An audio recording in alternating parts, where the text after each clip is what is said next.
But even yet I refrained and kept still. I scarcely breathed.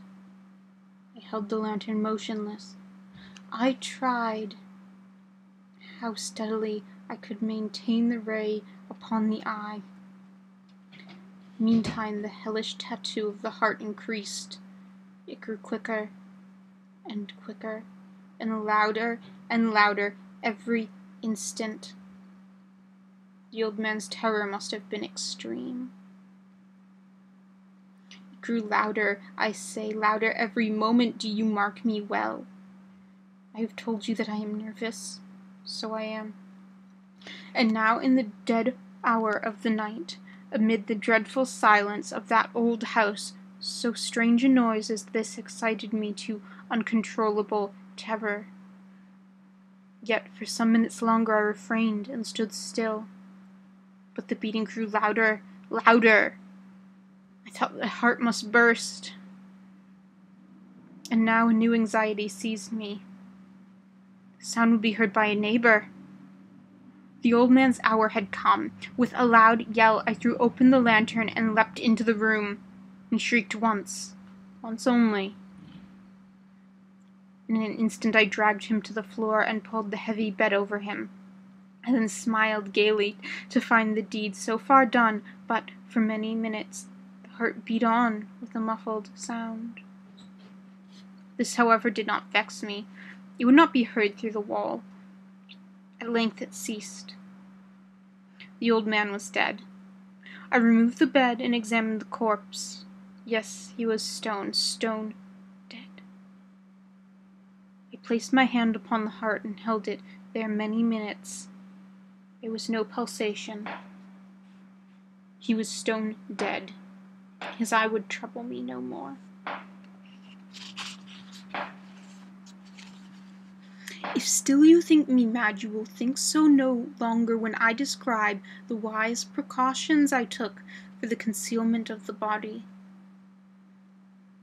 Night waned, and I worked hastily but in silence. First of all I dismembered the corpse. I cut off the head, and the arms, and the legs. I then took up 3 planks from the flooring of the chamber, and deposited all between the scantlings. I then replaced the boards so cleverly, so cunningly, that no human eye, not even his, could have detected anything wrong. There was nothing to wash out, no stain of any kind, no blood spot whatever. I had been too wary for that. A tub had cut it all. When I had made an end of these labors, it was 4 o'clock, still dark as midnight, and the bell sounded the hour. There came a knocking at the street door. I went down to open it with a light heart, for what had I now to fear? There entered 3 men who introduced themselves with perfect suavity as officers of the police. A shriek had been heard by a neighbor during the night. Suspicion of foul play had been aroused. Information had been lodged at the police office, and they, the officers, had been deputed to search out the premises. I smiled, for what had I to fear? I bade the gentleman welcome. The shriek, I said, was my own in a dream. The old man, I mentioned, was absent in the country. I took my visitors all over the house. I bade them search well. I led them at length to his chamber. I showed them his treasures, secure, undisturbed.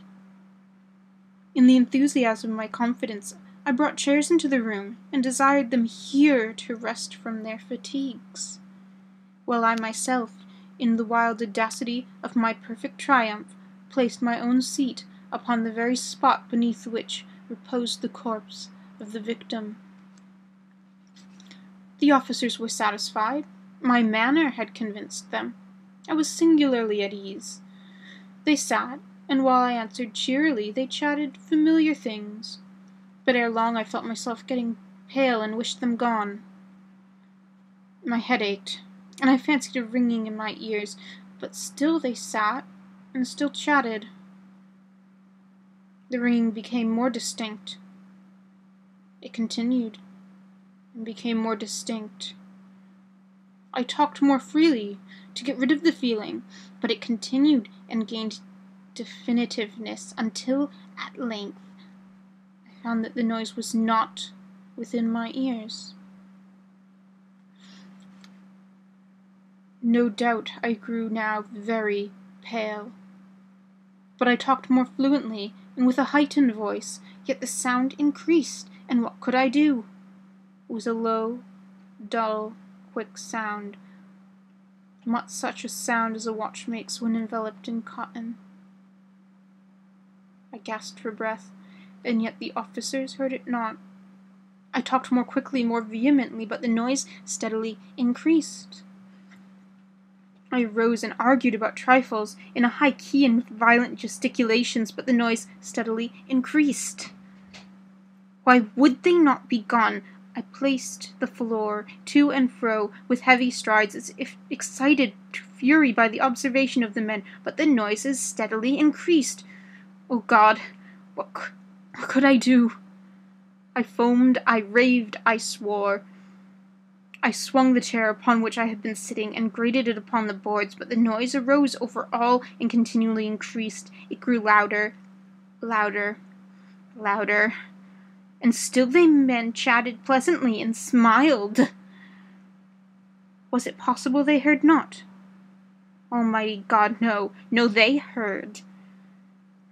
They suspected. They knew. They were making a mockery of my horror. This I thought, and this I think.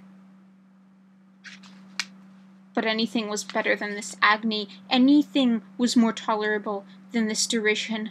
I could bear those hypocritical smiles no longer. I felt that I must scream or die. And now again, hark, louder, louder, louder. "Villains!" I shrieked. "Dissemble no more. I admit the deed. Tear up the planks. Here, here is the beating of his hideous heart."